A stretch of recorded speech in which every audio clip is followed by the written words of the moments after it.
And it's a plan that rewards responsibility, lifting 2 million Americans from poverty by ensuring that anyone who works hard does not have to raise a child below the poverty line. So as a whole, this plan will help poor and working Americans pull themselves into the middle class in a way we haven't seen in nearly 50 years. What I'm signing then is a balanced plan with a mix of tax cuts and investments. It's a plan that's been put together without earmarks or the usual pork barrel spending. It's a plan that will be implemented with an unprecedented level of transparency and accountability. With a recovery package of this size comes a responsibility to assure every taxpayer that we are being careful with the money they work so hard to earn. And that's why I'm assigning a team of managers to ensure that the precious dollars we've invested are being spent wisely and well. We will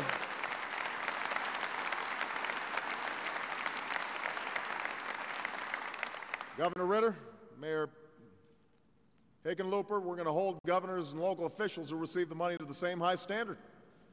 And we expect you, the American people, to hold us accountable for the results. And that's why we've created Recovery.gov, a website so that every American can go online and see how this money is being spent and what kind of jobs it's being created, where those jobs are being created. We want transparency and accountability throughout this process.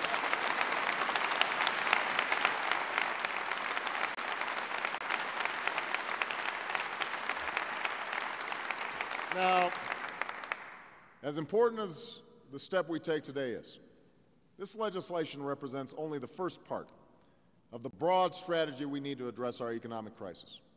In the coming days and weeks, I'll be launching other aspects of the plan. We will need to stabilize, repair, and reform our banking system and get credit flowing again to families and businesses.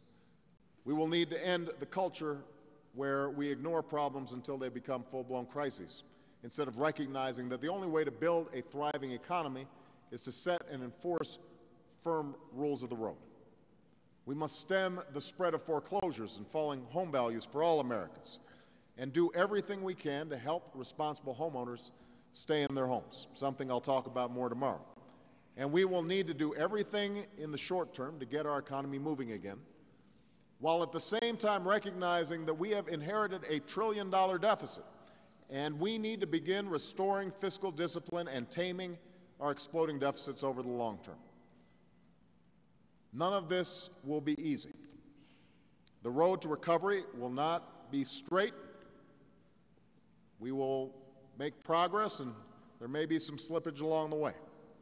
It will demand courage and discipline. It will demand a new sense of responsibility that's been missing from Wall Street all the way to Washington. There will be hazards and reverses, but I have every confidence that if we are willing to continue doing the critical work that must be done by each of us, by all of us, then we will leave this struggling economy behind us and come out on the other side more prosperous as a people. For our American story is not and never has been about things coming easy.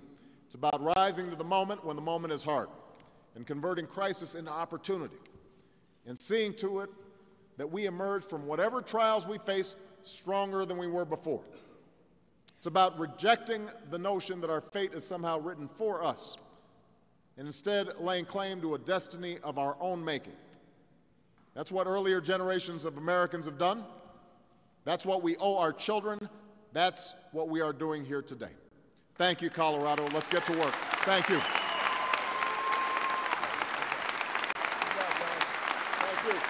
Thank you.